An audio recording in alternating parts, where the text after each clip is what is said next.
नदी के किनारे एक मादा बगुला अपने बच्चों के साथ बैठी हुई थी। इतने में अचानक पास की झाड़ी में हलचल हुई। उसने सावधान होकर अपने बच्चों को अपने दोनों पंखों के अंदर ले लिया। कौन है वहाँ? सामने आओ। एक मोर का बच्चा डरता हुआ सामने आकर खड़ा हो गया। मैं हूँ। वहाँ एक बड़ा अजगर आ गया है। वह मेरा पीछा कर रहा है। तुम्हारी माँ कहाँ है? माँ अब जीवित नहीं है। उसी अजगर ने उन्हें निगल लिया। मुझे उस अजगर से बहुत डर लगता है। आप भी अपने बच्चों को लेकर यहाँ से दूर हो जाइए। सच कह रहे हो? तुमने अच्छा किया यह मुझे बता दिया। यहाँ पर अजगर का खतरा है, इसलिए यहाँ से हमें दूर जाना होगा। मादा बगुला अपने बच्चों और मोर के बच्चे को लेकर वहाँ से दूर चली गई। वे सभी एक साधु की कुटिया के पास रहने लगे। एक दिन मोर के बच्चे ने फिर उसी अजगर को देखा जो साधु की गाय के पास पहुँच चुका था। मोर का बच्चा तुरंत साधु जी के पास पहुँच गया। महाराज, आपके घर के पास एक खतरनाक अजगर आ गया है। आप अपनी गाय को बचा लीजिए।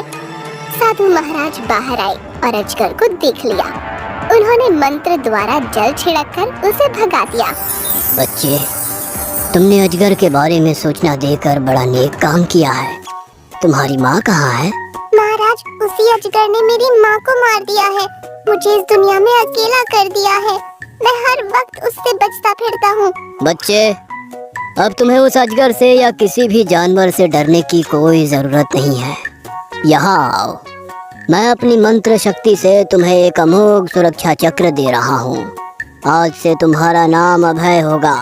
तुम अपने साथ साथ दूसरों की भी रक्षा कर सकोगे। तुम अपनी जादुई शक्ति से कोई भी वस्तु प्राप्त कर सकोगे। साधु महात्मा ने मंत्र पढ़कर मोर के बच्चे के ऊपर गंगा जल छिड़क दिया। आपकी बहुत बड़ी कृपा हो गई महाराज। मैं परम भाग्यशाली हूँ जो आपका आशीर्वाद मुझे मिला। आपने मेरा नाम अभय रख दिया, इसलिए अब मुझे किसी का भय नहीं है। मोर का बच्चा अभय उस बगुले और उनके बच्चों के साथ साधु महात्मा की कुटिया के पास रहने लगा। एक दिन बगुला माँ जलाशय में मछलियाँ पकड़ने गई थी। उसके बच्चों को भूख लग गई। अभय भैया, माँ अभी तक नहीं आई। हमें बड़ी भूख लगी है। खाना चाहिए, खाना चाहिए। अभय ने आसमान की ओर देखा और इच्छा प्रकट की तो सामने खाना प्रकट हो गया। बगुले के बच्चे खाने लगे। भैया, बड़ा मजा आ रहा है। आप तो बड़े जादूगर हो। खूब खा लो पेट भर के। अब माँ की रट मत लगाना। मेरे लिए भी कुछ बचाओगे? आप भी आओ, खा लो। कम पड़े तो और मंगा लो। वे तीनों खाने में मग्न थे। अचानक बगुले के बच्चे को नदी की याद आने लगी। अबे भैया, नदी का किनारा याद आ रहा है। वहाँ बड़ा मजा आता था। चलो चलते हैं, पास में ही तो है। नहीं नहीं, जब तुम्हारी माँ यहाँ आएगी और तुम्हें नहीं पाएगी तो बहुत पछताएगी। उनके आने के बाद ही जाना ठीक होगा। इसके बाद अभय पास में जाकर कुछ फल ढूंढने लगा। इतने में बगुले का बड़ा बच्चा अकेले ही चुपचाप चल दिया। अभय वापस आया तो उसका माथा ठनक गया। वह समझ गया कि बड़ा बच्चा नदी किनारे गया होगा। उसने छोटे को साथ लिया और नदी किनारे पहुंच गया। वहां का नजारा देखकर अभय चकरा गया। एक मगर बड़ा सा मुंह करके बगुले के बच्चे को खाने आ रहा था। अभय ने दूर से ही उस पर अपनी चमत्कारी नजर डाली और मगर का मुंह खुला का खुला रह गया। उसके कदम भी रुक गए। जल्दी से यहाँ आओ मुन्ना। बगुला का बच्चा दौड़ते हुए अभय के पास आ गया। एक दिन अभय दोनों बच्चों के साथ खेल रहा था। अजगर कुटिया के पास आ गया। इस बार वह बगुले के बच्चों को निशाना बनाना चाहता था। वह उनकी तरफ बढ़ने लगा। बच्चे डर कर पिछड़ने लगे। बगुला माँ वहाँ नहीं थी। अभय आकर अजगर के सामने खड़ा हो गया। ये अजगर, तू चुपचाप यहाँ से चला जा। बच्चों की तरफ देखना भी मत। अच्छा हुआ तुम भी आ गए।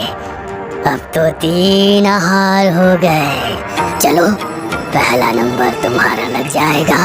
अजगर ने आगे बढ़कर अभय को मुंह के अंदर ले लिया। बगुला के दोनों बच्चे रोने लगे। अजगर, मेरे भैया को छोड़ दो। अजगर बोलना चाहता था लेकिन बोल नहीं पा रहा था। वह परेशान हो गया। अरे अरे, मेरे मुंह से बाहर निकल। तू पक्षी है या आग का गोला? मेरा मुंह जल रहा है। अजगर परेशान होकर इधर उधर घूमने लगा। उसके मुंह के अंदर कुछ आवाजें आने लगी। मुझे माफ कर दो, मुझे मत मारो, मर जाऊंगा। तुमने मेरी माँ को मार दिया, मुझे अनाथ कर दिया, अब अपनी बारी आई तो रोना आ रहा है। अभय बाहर आ गया और अजगर छटपटाता हुआ बेहोश हो गया और उसके प्राण पखेरु उड़ गए। अभय, तुम ठीक हो ना? अजगर तो मर गया। मैं बिल्कुल ठीक हूँ। यह अजगर मेरे बगुला भाइयों पर आक्रमण करने आया था, अब स्वयं ही जलकर मर गया। इसे इसकी करने का फल मिल गया। अभय के बगुला भाई आकर उससे लिपट गए और उस दिन के बाद से सभी सुखपूर्वक रहने